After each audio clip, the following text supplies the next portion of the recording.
사랑하는 여러분, 어제가 설날이었는데 잘 보내셨습니까? 설날하면 두 가지가 생각나죠. 하나는 부모님께 세배하고 세뱃돈 받는 날입니다. 어렸을 때 추억들이 참 많고요.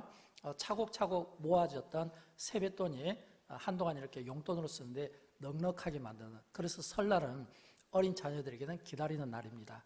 그러나 한편으로 또 이 설날은 또 부모님을 찾아뵙고 인사하고 또 부모님께 공경하는 자리가 되겠죠. 그래서 설날은 세배와 관련된 추억들이 많습니다. 그러면서 또 한 가지가 있죠. 그것은 설날 때 가족이 함께 모이면 서로 덕담을 주고받는다는 겁니다. 가족들이 모였을 때 집안의 어른이나 또는 아빠들이 먼저 덕담을 시작하게 되죠. 올해도 건강하게 살아라, 행복하게 살아라, 올해는 꼭 좋은 일이 있었으면 좋겠다, 복되었으면 좋겠다, 이런 덕담들이 있잖아요. 제가 설교를 준비하면서 저도 한번 만들어 봤습니다. 한번 보도록 할까요? 지금까지 우리의 한계를 많이 보셨을 텐데 새해에는 하나님의 간섭하심을 많이 보는 한 해가 되기를 축복합니다.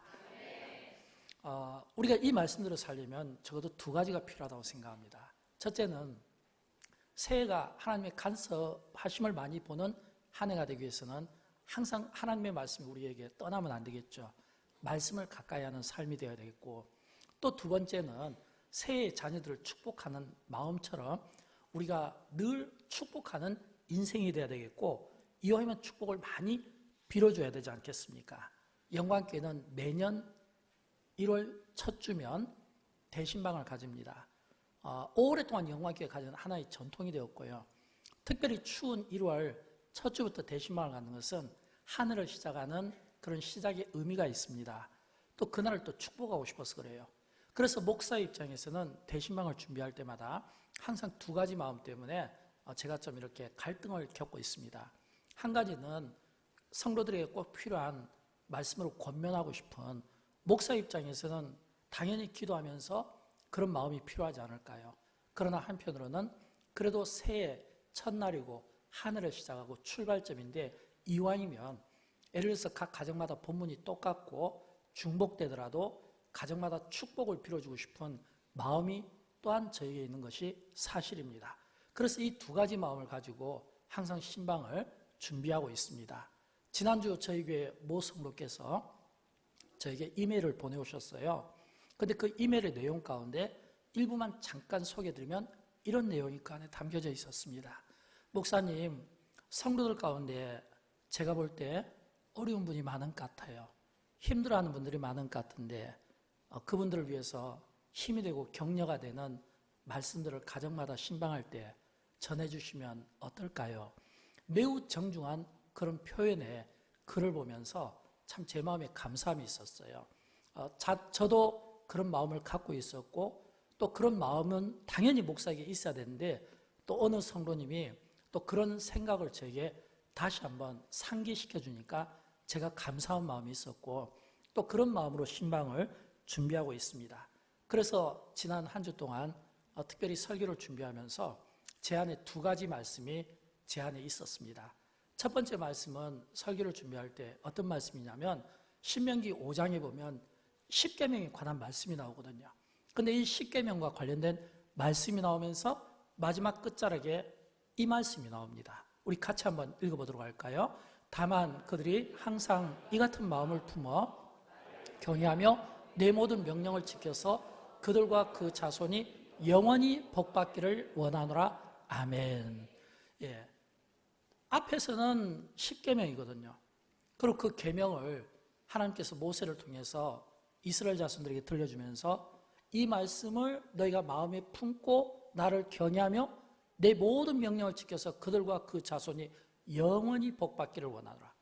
영원히 우리의 자녀들이, 자손들이 복받기를 원하는 마음이 하나님 아버지의 마음이고, 또 이런 마음으로 목사가 설교를 준비하고, 이런 마음이 우리 자녀들을 축복하고 떠나보내기를 원하고, 이런 마음으로 저와 여러분의 삶이 살아들어서 하나님의 말씀이 여러분의 삶 속에, 가족 속에 자손들이 영원히 복을 누리기를 주님의 이름으로 축원드립니다. 두 번째 또 제 안에 들어온 말씀이 있는데, 이 말씀은 우리가 조금 전에 읽었던 민수기 6장의 말씀입니다. 우리가 잘 아는 말씀이고 익숙한 말씀이고 많이 알고 있는 말씀이죠. 제가 다시 한번 여러분에게 이 말씀을 나누기를 원하는 것은 우리에게 익숙하고 많이 알려져 있지만 그러나 이 말씀 가운데 하나님의 백성들을 향하신 하나님의 의지가 그 안에 있기 때문입니다. 어떻게 보면 우리를 향한 하나님의 마음이 잘 표현된 본문 가운데 하나라고 봅니다. 그래서 저는 제가 이 말씀을 여러분과 나누는 것은 이제 명절 예배가 끝나면 또 아마 많은 자녀들이 또 이제 떠날지 모르겠어요. 이렇게 명절을 맞을 때마다 부모님 마음이 있잖아요. 저도 부모의 마음이고 이 가운데 우리 부모님들은 다 공통된 마음 아닐까요?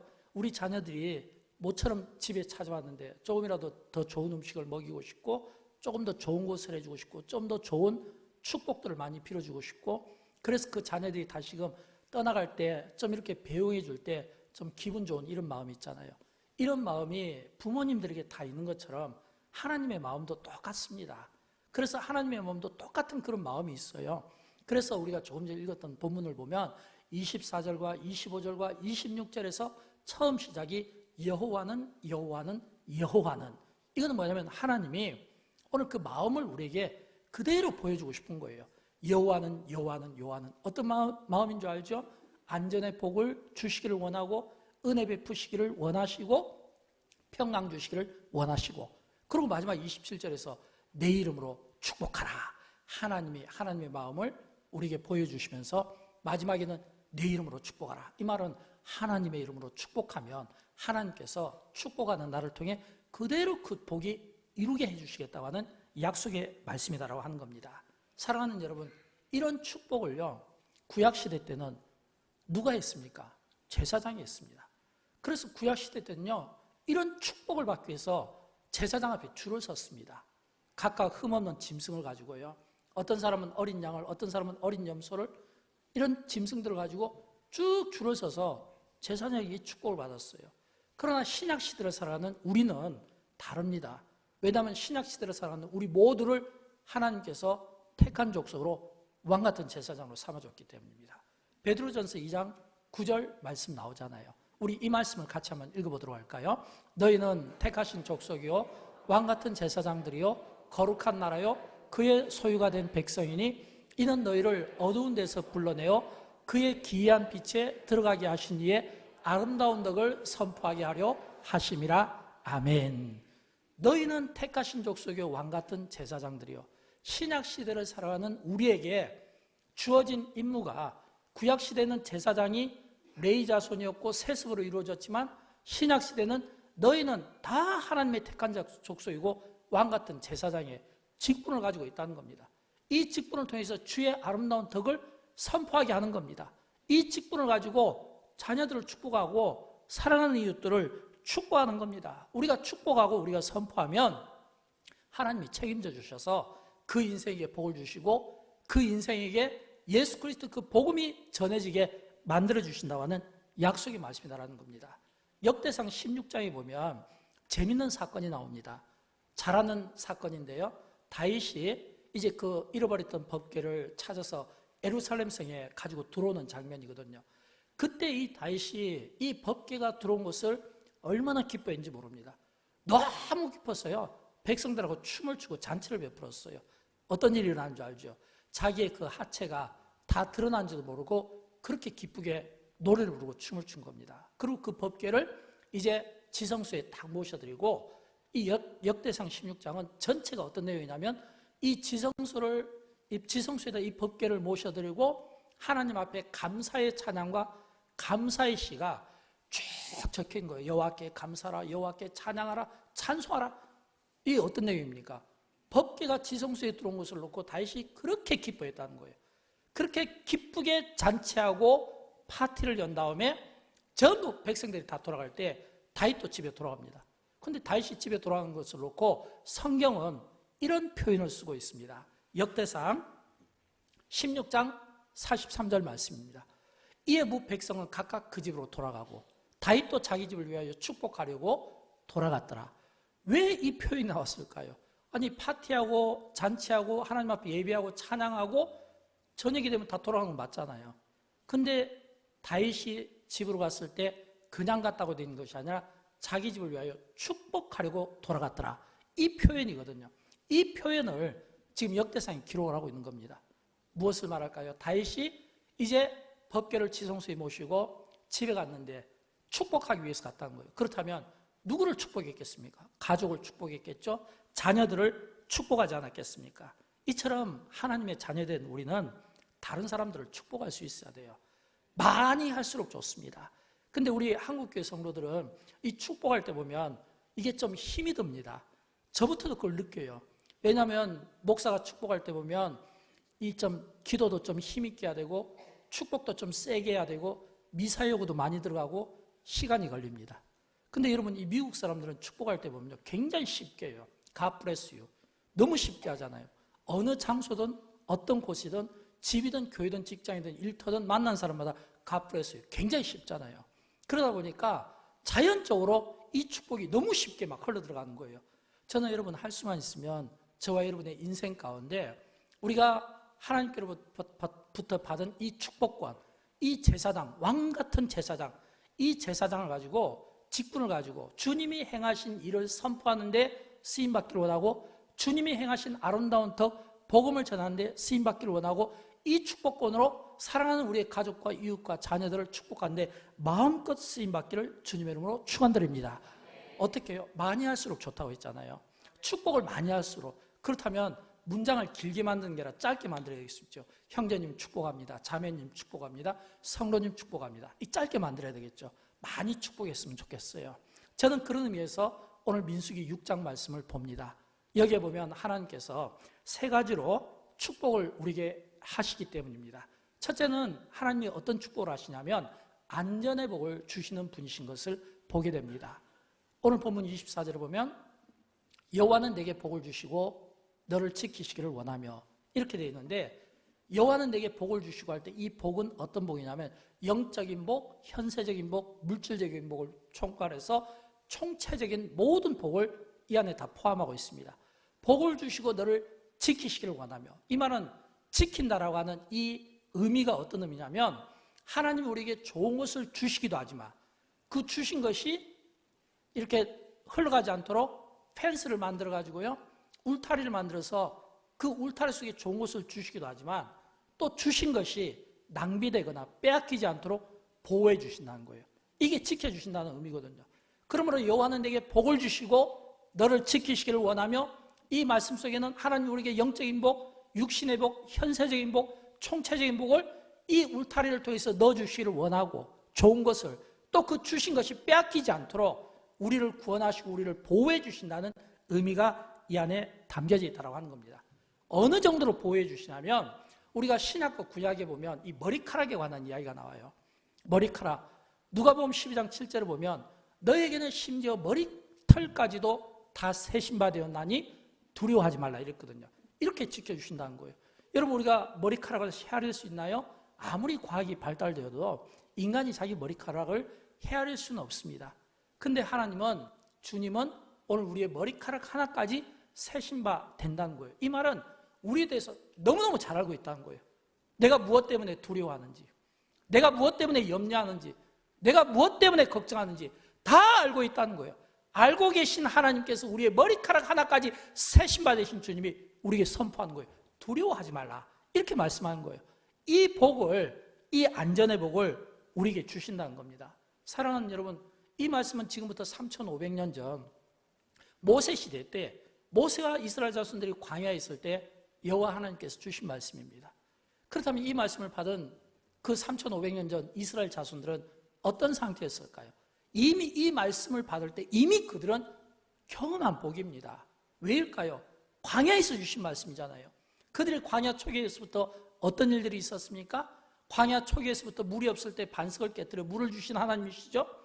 또 아침 이슬을 통해서 만나를 주신 하나님이시죠. 낮에는 구름 기둥으로 보호해 주셨죠. 밤에는 불 기둥으로 보호해 주셨죠. 졸지도 주무시지도 아니하시고 우리를 눈동자같이 살펴주신 하나님이시죠. 또 사람이 자기 아들을 품는 것 같이 여호와 하나님께서 우리를 안고 가셨다고 했잖아요. 그래서 우리의 의복이 헤어지지 않았다고 했잖아요. 우리의 발이 부러뜨지 않았다고 했잖아요. 이러한 말씀들을 이미 그들은 다 경험한 거예요. 이미 경험하고 그 경험한 바를 말씀하는 거예요. 그러니까 그 경험한 바를 그들이 다 들으니까 어떻게 되겠습니까? 이해가 되지 않겠습니까? 구름 기둥이 우리와 함께 있는 한, 불 기둥이 우리와 함께 있는 한 하나님께서 우리를 지켜주신다고 하는 믿음으로 그들이 믿음의 길을 걸어갈 수 있었다고 하는 것입니다. 여기에 관련된 성경 말씀들이 많이 있는데 그 가운데 몇 가지 대표적으로 말씀드리면 시편 121편 7절에 보면 여호와께서 너를 지켜 모든 환난을 면하게 하시며 또 내 영혼을 지키시리로다. 환난을 면하게 하고 영혼을 지키시는 여호와 하나님이십니다. 여러분, 우리가 찬송가 가운데 우리가 자주 부르는 찬송 가운데 382장 가사 내용이 있잖아요. 너 근심 걱정 말아라, 주 너를 지키리. 주 날개 밑에 거하라, 주 너를 지키리. 주 너를 지키리. 아무 때나 어디서나 주 너를 지키리. 늘 지켜주시리. 우리가 이 찬양을 할 때마다 얼마나 힘이 되는지 모릅니다. 우리가 이 찬양을 할 때마다 얼마나 우리 안에 감사의 고백들이 나오는지 모릅니다. 걱정하지 마라, 너를 지키리. 너를 지키리. 아무 때나 어디서나, 저는 아무 때나 어디서나 늘 너를 지켜주시리, 늘 지켜주시리 하는 이 찬양의 가사처럼, 그래서 이것이 우리가 근심하지 않고 두려워하지 않을 이유라고 하는 것을 우리 부모님들이 또는 우리 성도들이, 믿음 약한 성도들, 우리의 믿음 어린 성도들, 자녀들을 향해서 찬송해 줬으면 좋겠어요. 과거에 여러분, 우리가 신앙생활 할 때 우리 부모님 세대는 새벽기도 다녀오면, 예배 다녀오면 늘 흥얼흥얼 하면서 우리에게 불러줬던 찬양 가사들이 많이 있잖아요. 늘 축복하는 가사, 또는 염려하지 마라, 근심하지 마라, 두려워하지 말라는 이런 가사들 있잖아요. 지금은 우리가 교회 속에서만 부르지만 과거에 우리 부모님 세대는 길을 갈 때도, 운전할 때도 흥얼흥얼, 또는 새벽기도 갔다 오시고 또는 예배 드리고 와서 흥얼흥얼 하시면서 이런 찬양을 우리 자녀들이 할 때 머리에 손을 얹고 찬양해주고 노래 불러주고 축복해주는 거 이겠잖아요. 이런 이 복이, 이런 지켜주시는 이 복이 누구에게요? 하나님을 믿는 믿음의 성도들에게 있다고 하는 겁니다. 저는 이 말씀의 복이 2020년 음력으로 새해를 살아가는 여러분의 삶과 가정 가운데 다시 한번 있게 되기를 주님의 이름으로 축원드립니다. 두 번째 복은 이제 은혜를 베풀어 주시는 복입니다. 오늘 본문 25절을 보면 여호와는 그의 얼굴을 내게 비치사 은혜 베푸시기를 원하며, 여호와는 그의 얼굴, 여러분 여기에서 이 여호와의 얼굴, 하나님의 얼굴은 어떤 뜻일까요? 하나님의 거룩한 성품과 거룩한 인격, 그리고 의지를 나타냅니다. 이 하나님의 거룩한 성품과 인격과 이 의지가 지금요 내게 비치사 이랬거든요. 여러분, 하나님의 거룩과 성품과 인격이, 그 영광스러움이 내게 비춰지면 어떻게 될까요? 그러면 그 인생은 끝내주는 인생 아니겠습니까? 하나님의 얼굴이 지금 나에게 비춰진다면요, 여러분, 하나님의 얼굴이 나에게 비춰진다면 그 인생은 얼마나 주목받고 얼마나 영향력 있는 인생이 되겠습니까? 여기서 은혜 베푸시기를 원하며 할 때 이 은혜의 뜻은 히브리 말로 하나인데, 위에 사람이 아랫 사람에게 이 상체를 구부리다 이런 뜻이고, 낮고 천한 인간에게 내미시는 하나님의 사랑의 손길을 뜻합니다. 그렇다면 지금 여호와는 그의 얼굴을, 그 거룩함과 그 인격과 그 의지를 가지신 하나님이 여러분 개개인에게 삶에 조명하시는 거예요. 조명하실 때 은혜를 베푸신다는 거예요. 그렇다면 이 은혜는 오늘 전능하신 하나님의 그 능력이, 거룩하신 하나님의 능력이 우리에게 허리를 숙이시면서 손을 내미시는 이 은혜를 이야기하는 겁니다. 여러분, 성경에 보면 이런 하나님의 은혜를 입은 사람들의 이야기가 많이 나옵니다. 창세기 6장 8절을 보면 노아가 하나님께 은혜를 입었다고 되어 있습니다. 창세기 18장 3절을 보면 아브라함이 하나님께 은혜를 입었다고 되어 있습니다. 모세가 출애굽기 33장 13절에서 은혜를 입었다고 했습니다. 사도 바울이 고린도전서 15장 10절에서 하나님의 은혜를 입었다고 했습니다. 하나님의 은혜를 입은 사람들의 공통점이 무엇일까요? 하나님의 은혜를 입은 사람들의 공통점은 하나같이 그들의 예배 생활이 있었다는 겁니다. 예배 생활이 성공했다는 겁니다. 그들의 예배 생활을 하나님이 기쁘게 받으셨다는 겁니다. 사랑하는 여러분, 저는 그런 것처럼 오늘 하나님께 은혜를 입은 사람들의 공통점이 예배 생활에 초점이 맞춰져 있다면 오늘 저와 여러분의 예배 생활이 성공이 되었으면 좋겠고, 그래서 이 예배 생활을 통해서 하나님이 그 영광스러운 모습을 우리에게 비춰주는 이 은혜가 영광교회도 있었으면 좋겠고, 한국 교회도 있었으면 좋겠고, 한국 사회에도 있었으면 좋겠고, 우리 민족 가운데도 있었으면 좋겠어요. 다시 한번 한국교회, 한국 사회에 이 하나님의 이 영광스러움이 통해서 다시 한번 이 은혜가 있었으면 좋겠고, 이 은혜의 이 예배의 축복이 오늘 예배하는 모든 분들에게 넘치기를 주님의 이름으로 축원드립니다. 세 번째는 평강을 주시는 복입니다. 오늘 본문 26절에 보면 여호와는 그 얼굴을 내게로 향하여 드사 평강 주시기를 원하노라 그랬거든요. 여러분, 이 평강은 오늘 우리 시대에 어떤 의미로 보면 오늘 우리 현대 그리스도인들이 가장 필요한 것일지도 몰라요. 여호와께서 그 얼굴을 내게로 향하여 비추사, 이것도 기가 막힌 건데, 여기에서 26절에서 여호와는 그 얼굴을 내게로 향하여 드사, 이거는 비추사의 의미와 다르게 향하여 드사, 이것은 하나님께서 그 얼굴을 우리에게 맞추신다는 뜻이에요. 하나님께서 그 얼굴을 우리에게 맞추신다, 갖다 댄다, 이건 어떤 의미일까요? 관심의 표현 아닙니까? 하나님이 오늘 그 얼굴을 내게로 향하여 드사, 우리 개개인 한 사람 한 사람에게 얼굴을 맞대면서 관심을 갖고 있다는 겁니다. 여러분, 하나님의 관심이 우리에게 집중되면 어떻게 될까요? 예를 들어서 직장 생활 하시는 분에게 직장 최고의 어떤 CEO나 또는 간부 되는 분에게 만약에 딱 얼굴이 마주치면 어떻게 될까요? 그분은 인생이 풀리는 거 아닐까요? 또는 예를 들어서 대통령과 그 사람이 마주치면 어떻게 될까요? 그래서 그 대통령이 관심을 가지면, 또는 사장님의 관심을 가지면, 인간 관계 속에서도요, 뭔가 이렇게 격차가 나고 높은 사람의 관심을 받으면 그 사람을 피는 겁니다. 근데 하나님께서 우리를 향하여 얼굴을 드사 이랬거든요. 그러면 하나님의 관심이 나에게 집중되는 겁니다. 그러면 하나님의 관심이 나에게 집중되면 그 인생은 절대로 망할 수 없다는 겁니다. 절대로 망할 수가 없는 거예요. 하나님의 관심이 집중된 인생이 어떻게 망할 수가 있겠습니까? 저는 소원합니다. 새해에 하나님께서 그 얼굴을 우리에게 비춰주심으로 여러분의 인생에 많은 은혜의 제목들이 넘치기를 바라고, 또 여호와께서 그 얼굴을 내게로 향하여 드사 우리와 얼굴을 맞대어 주심으로 하나님의 관심이 바로 나에게 있다는 것, 하나님의 관심이 바로 여러분 한 사람 한 사람에게 있다는 것, 그 하나님의 관심과 그 사랑을 듬뿍 받는, 그래서 그 평안함과 평강의 복을 가지고 돌아가시기를 주님의 이름으로 축원드립니다. 저는 잠언을 보면서 이런 생각을 많이 합니다. 잠언 14장 13절에 있는 이 말씀을 제가 종종 묵상을 합니다. 제가 이 말씀을 묵상하는 것은 이 말씀 속에 인간의 한계를 느끼기 때문입니다. 웃을 때에도 마음에 슬픔이 있고, 즐거움의 끝에도 근심이 있느니라. 마치 저가 저 자신을 놓고 고백하는 것 같아요. 여러분, 그렇지 않을까요?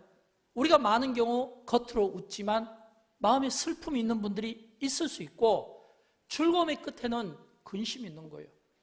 저는 이 말씀을 보면서 인간의 한계라고 생각합니다. 다시 말하면 우리에게는 즐거움도 있고 기쁨도 있을 수 있어요. 그러나 세상이 주는 기쁨과 세상이 주는 웃음은 일시적인 겁니다.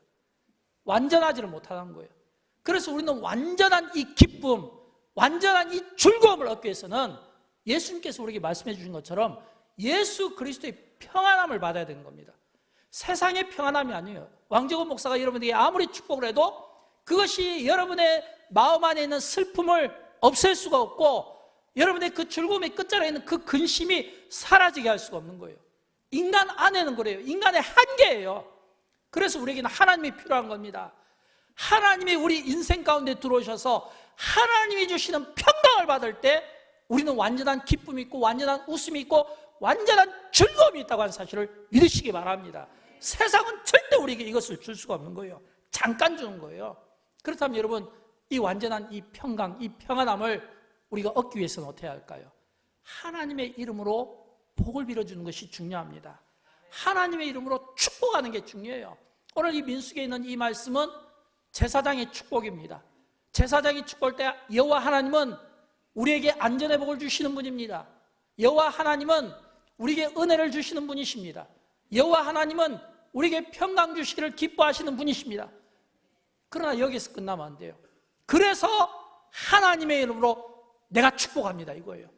내가 하나님의 이름으로 이 세 가지를 가지고 축복을 빌어줄 때 비로소 축복하는 나를 통해 하나님이 축복하시기 때문입니다. 오늘 본문 27절이 그 말씀이잖아요. 같이 한번 읽어보도록 할까요? 그들은 이같이 내 이름으로 이스라엘 자손에게 축복할지니 내가 그들에게 복을 주리라. 아멘. 내 이름으로, 하나님의 이름으로, 여호와의 이름으로 이스라엘 자손에게 축복하면 내가 하나님이 그들에게 복을 주리라 라고 하는 겁니다. 그러면 여러분, 우리는 이 말씀 앞에서 이런 질문이 필요하지 않을까요? 왜 하나님이 우리를 축복할까요? 왜 우리에게 축복하라고 할까요? 하나님이 우리를 축복하시고 우리로 하여금 다른 사람을 축복하게 하는 것은, 성경은 나를 축복하시는 분이 하나님이신 것을 밝히지만 동시에 하나님의 복이 축복을 빌어주는 나를 통해서 흘러가게 하셨기 때문입니다. 축복하시는 분은 하나님이시지만 하나님은 그 축복을 누구를 통해요? 축복을 빌어주는 나를 통해 축복이 나가도록 하신다는 거예요. 그래서 축복하는 내가 중요해요. 축복을 받는 것도 중요하지만 축복하는 자가 누구냐가 또 중요하다고 하는 겁니다. 그래서 축복하는 내가 예수님의 성품을 담는 것이 중요하고, 축복하는 내가 예수님의 인격을 담는 것이 중요하고, 축복하는 내가 긍정과 형통과 내 언어가 모든 삶에서 이런 축복적인 이런 삶을 되는 것이 중요합니다. 저는 여러분 할 수만 있으면 하나님께서 여러분의 삶 가운데 특별히 여러분의 쓰는 언어 생활에 이런 축복을 주시기를 주님의 이름으로 축원드립니다. 혀가 너무 중요하기 때문입니다. 잠언서를 볼까요? 잠언 18장 21절을 보면 혀가 얼마나 중요한지 이렇게 이야기합니다. 죽고 사는 것이 혀의 힘에 달렸다. 여러분 얼마나 중요합니까? 얼마나 무거움을 느낍니까? 이 혀의 힘이요, 죽고 사는 게 혀에 달렸다는 거예요. 혀를 쓰기 좋아하는 자는 혀의 열매를 먹는다고 이야기하고 있거든요. 그래서 우리의 언어 생활이 중요하고, 우리가 언어 생활이 바른 것이 중요하고, 우리의 언어 생활이 다른 사람들을 축복해야 되는 거예요. 만약 내가 언어 생활이 중요하지 않고 언어 생활이 부자연스럽고 언어 생활이 긍정적이지 못하고 언어 생활이 하나님의 그런 언어로 되어 있지 않는 내가, 만약 내가 누군가를 축복한다면 이 축복은 얼마나 위선적인 축복이고 이 축복은 얼마나 두려운 축복이 됩니까? 이건 거꾸로 된 축복이잖아요.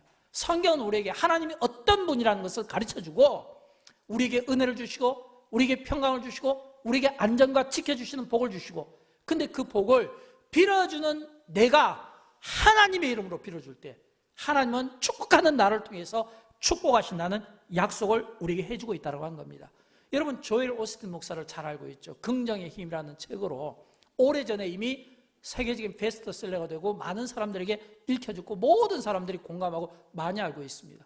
아마 제 기억으로는 가장 많이 그리스도인들에게 또는 일반인들에게 읽혀진 대표적인 책이라고 생각합니다. 이 오스틴 목사님의, 이분이 처음부터 유명한 분은 아니었어요. 그런데 이분이 그 어머니 간증 때문에 이 책이 불티나게 팔리게 되고 일약 스타덤에 오르게 되었는데, 이분의 그 간증 가운데 어머니 이야기가 있습니다. 어머니가 간암 말기였습니다. 그래서 현대의학이 어머니를 고칠 수 없다는 결론을 내고 진단을 내고, 그래서 몇 주밖에 살지 못한다는 이 어머니를 가족들이 협의해서 집으로 모시고 온 겁니다. 그리고 그 가족들이 서로 이렇게 기도했다고 합니다. 현대의학은 나의 어머니가 몇 주밖에 살 수 없다고 하지만, 그러나 전능하신 하나님께는 능치 못할 일이 없는데 우리가 어머니의 병치료를 위해서 온 가족이 함께 기도하자. 힘을 모아서 가족이 기도에 힘썼다는 거예요. 근데 놀랍게도 가족이 힘을 모아서 어머니의 병치료를 위해서 힘썼는데 어머니가 어느 생활이 달라진 거예요. 나는 절대 죽지 않아. 나는 살을 거야. 나는 고칠 거야. 어머니의 언어가 바뀌게 되고, 그리고 나중에는 이 어머니의 언어가 자녀들에게 어떻게 표현되냐면, 이 조엘 오스틴 목사님의 표현에 의하면 나의 어머니는 움직이는 성경책이었다, 이렇게 표현한 거예요. 움직이는 성경책이었다. 그렇다면 그 어머니가 나는 살 거야, 나는 잘 될 거야, 나는 오래 살 거야, 나는 이 병 고칠 거야, 이 이야기가 자녀들에게 어머니가 성경책이 교본이 되어버린 겁니다. 그리고 어머니가 혈색이 좋아지고 음식을 잘 먹게 되고 그래서 그 병을 고쳤다는 이 이야기가 많은 사람들에게, 독자들에게 감동을 주게 되고 그 언어가 얼마나 힘이 있고 능력이 있다는 것을 배우게 되었다고 하는 것입니다. 사랑하는 여러분, 우리가 이처럼 말로 세상을 바꿀 수 있습니다. 우리가 말로 세상을 바꾸기 위해서는 우리가 하나님의 시각으로 보는 것이 중요합니다. 하나님의 마음으로 보는 것이 좋습니다. 하나님의 시각으로, 하나님의 마음으로 하나님의 복을 사랑하는 우리 자녀들에게 우리가 말로 축복할 수 있습니다. 사랑하는 우리 가족에게 말로 축복할 수 있습니다. 교회 공동체 안에서 축복할 수 있습니다. 사랑하는 우리 이웃과 직장과 일터에서 축복할 수가 있습니다. 이런 이 이름이 주는 이 권세와 능력이 있다고 하는 겁니다. 여러분, 초대교회를 한번 보십시오. 사도행전에 보면 초대교회에 1세기 우리 그리스도인들이 얼마나 박해와 고난 가운데 살았습니까? 그런 박해와 고난 가운데서도 초대교회가 꿋꿋하게 부흥할 수 있었던 것은, 그 시대에 영향력을 끼치는 교회와 성도의 삶을 살 수 있다는 것은 그들에게는 예수 그리스도의 이름이 있었습니다. 또 뿐만 아니라 그들에게는 긍정의 언어가 있었습니다. 주님의 마음이 있었습니다. 그래서 서로 자기의 것을 어려운 이웃들에게 나눠주는데 아까워하지 않았습니다. 어려운 병자를 보면 예수 그리스도의 이름으로 일어나 걸으라 했을 때 나면서 걷지 못하던 자가 일어나 걷기도 하고, 앞을 보지 못하던 맹인이 눈을 뜨게 된 기적과 같은 역사가 예수 그리스도의 이름으로 선포되어질 때 가능했다고 하는 사실을 믿으시기 바랍니다. 예수 그리스도의 이름으로 선포하는 이런 주님의 마음과 따뜻한 언어와 베풀어주기를 원하는 이런 따뜻한 마음들이 그 초대 사회를 굉장히 건강하게 만들었던 거예요. 당연히 교회가 부흥할 수밖에 없잖아요. 그 초대교회 그 영향을 통해서 소아시아 지역과 유럽 지역에 복음이 나가는데 전초기지를 삼았잖아요. 위대한 사도들이 나올 수 있었던 것, 그것은 그들에게 예수 그리스도의 이름과 하나님의 그 마음, 예수 그리스도의 그 따뜻한 마음과 언어가 있었다는 겁니다. 이처럼 우리의 언어가, 우리의 말이 세상을 바꿀 수 있습니다. 우리의 이웃들을 축복할 수 있습니다. 우리의 자녀들을 축복할 수가 있습니다. 성장하는 자녀들을 축복해 보십시오. 아이들에게 건강의 복과 미래의 복과 잘되는 복과 합격의 복과, 그래서 올 한 해가 우리 자녀들이 웃을 일이 많이 나오도록 축복해 보십시오. 또 병자들이 많습니다. 연약한 자들이 많습니다. 병중에 계신 분들에게 하나님이 살려주실 겁니다. 하나님이 일으켜 주실 겁니다. 나는 죽지 않아. 나는 살 거야. 나는 반드시 일어날 거야. 나는 반드시 살아날 거야. 나는 하나님 앞에 반드시 나의 건강한 모습을 간증할 거야. 이런 긍정의 언어 있잖아요. 사업이 어려우신 분들에게도 똑같이 동일하게 적용되었으면 좋겠어요. 모든 어려운 이웃들에게 적용되었으면 좋겠어요. 우리의 언어가 사람을 살릴 수 있습니다. 우리의 언어가 하나님의 마음을 대변할 수 있습니다. 우리의 언어가 생명을 바꿀 수가 있는 겁니다. 저는 이런 언어들을 가지고 우리가 살았으면 좋겠어요. 저는 그런 의미에서 이 민수기 6장에 있는 말씀은 정말 우리에게 좋은 말씀이라고 생각합니다. 왜냐하면 이 말씀을 다시 한번 우리가 자막을 통해서 보겠는데, 이 말씀에서 여호와는 너를 나로 전부 다 바꿔서 나로 한번 해보겠습니다. 그래서 나, 우리 가족, 교회, 민족 공동체, 이걸 그대로 우리가 우리의 언어로 이렇게 축복할 때 이 언어로 고백한 여러분 모두가 이 복이 가정 가운데, 교회 가운데, 민족 가운데 그대로 임하게 될 줄로 믿습니다. 같이 한번 읽어보도록 할까요? 여호와는 가족, 교회, 민족 공동체에게 복을 주시고 나를 지키시기를 원하며, 여호와는 그의 얼굴을 나와 우리 가족, 교회, 민족 공동체에 비추사 은혜 베푸시기를 원하며, 여호와는 그 얼굴을 나와 우리 가족, 교회, 민족 공동체로 향하여 드사 평강 주시기를 원하노라. 아멘. 우리 다 함께 일어나겠습니다. 함께 일어나셔서 이 말씀을 붙잡고 이 말씀처럼 우리가 찬양할 때 이런 이 축복이 주님의 이름으로, 축복이 주님의 사랑으로 이곳에 있는 모든 사람들에게 이 축복을 나눠줬으면 좋겠어요. 함께 찬양하도록 할까요? 축복합니다. 서로를 축복해 주시고, 자녀들을 축복해 주시고, 손 한번 잡아주시고, 배우자를 축복해 주시고. 축복합니다. 주님의 이름으로 축복합니다. 주님의 사랑으로 이곳에 모인 주의 거룩한 자녀에게 주님의 기쁨과 주님의 사랑이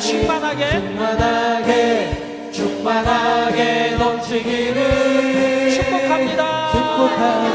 God bless you. God bless you. 축복합니다. 주님의 사랑으로, 주님의 사랑으로 축복합니다. 주님의 이름으로 축복합니다.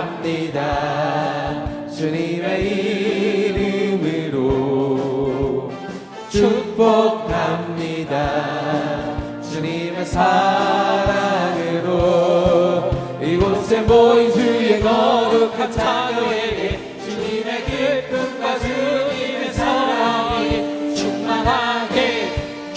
찬란하게 넘치기를